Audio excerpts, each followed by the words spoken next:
I don't see the point of driving that fast. You really do have to be defensive and on the lookout when you drive.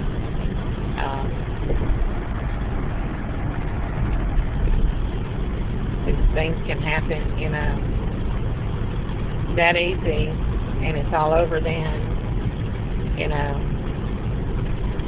I miss my cousin. My dear cousin Kevin was such a good person. He really was, and he was quarterback of the Northwood High School football team when he was in high school. Then he was going to LSUS, and he was in his, I think his freshman or sophomore year, he was studying to be a PE coach. He was going to be certified to teach, and he was going to be a high school coach is what he wanted to do. And he was working over on Burt Coons at a car dealership, and it was a real simple thing. There's a raceway over there. He was crossing the street, and in his car, he had a little Altima who was driving a demo car, and he was crossing the street, and he stopped in the middle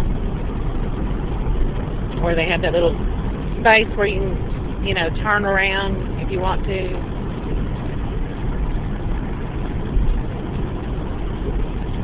And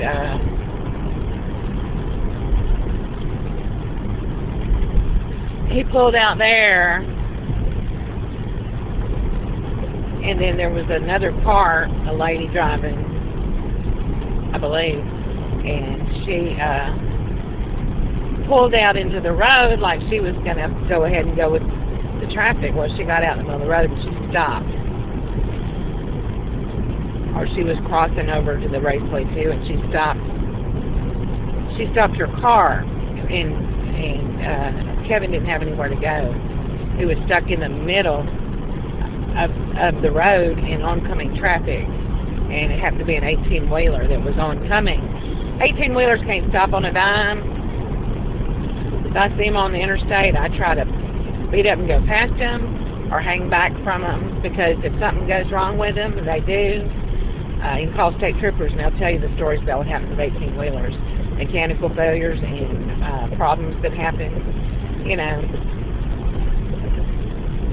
It's really dangerous when things go wrong with 18-wheelers.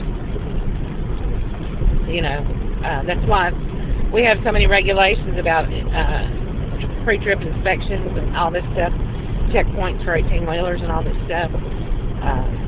That's because they're very deadly machines. That 18-wheeler was coming down Burt Coons, and that lady stopped in front of Kevin, and he didn't have anywhere to go. There was nowhere for him to go. Cars behind him, to the left of him, to the right of him, and that 18-wheeler couldn't stop and come right down on Kevin.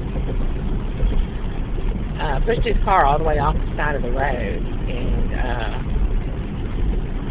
Joella exit and came down on top of him, through the windshield, through the front engine, everything. It was an 18-wheeler, for God's sake, and he was only driving an Altima.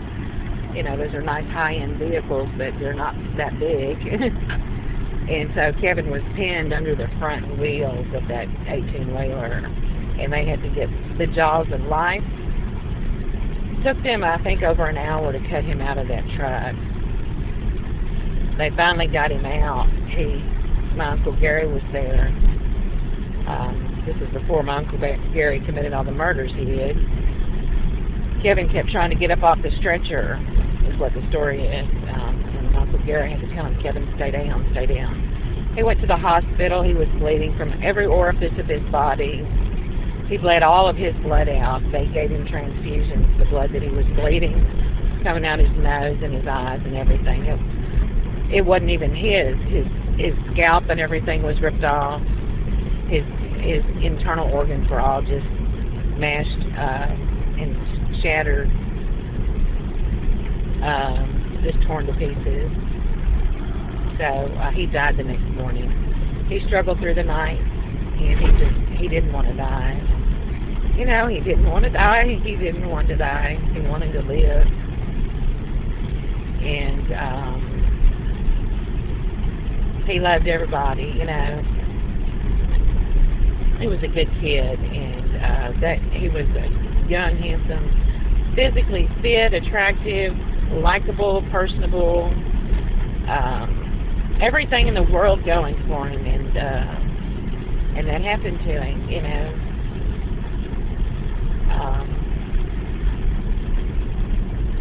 Terrible to think about that happening to somebody like that. You know, you wished if you could trade places to take that away from somebody having something that terrible happen to them. You wish you could, don't you? You just wish that you could.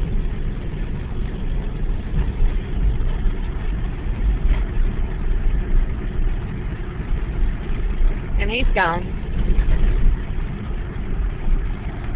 That girl's the same girl that was here yesterday when I came. She came walking out of that office yesterday when I came to the office to get Vic 918. And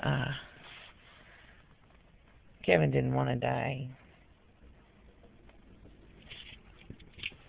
He did. And I remember my sister and I at his funeral.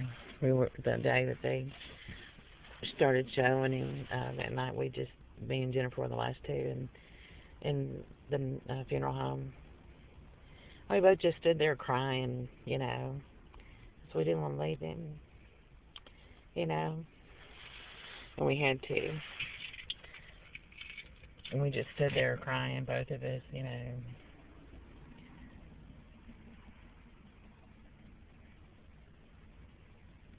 It was terrible. It's a terrible feeling to have to leave somebody like that behind.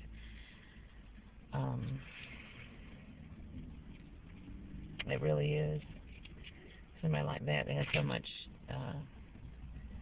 to offer the world.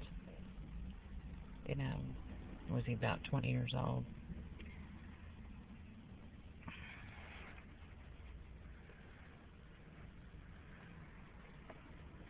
He was a great person, though. He really was.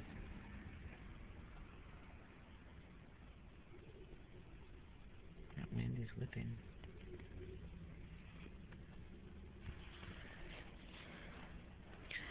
I guess she probably had to drop off a refill order for her glasses, too, and came back to get them today. Now she's got to take the bus.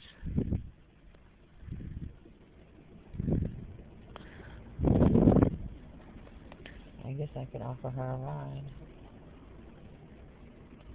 Maybe she doesn't have far to go.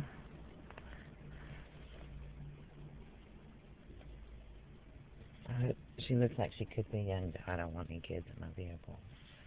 I've never picked up kids ever. I just know what it feels like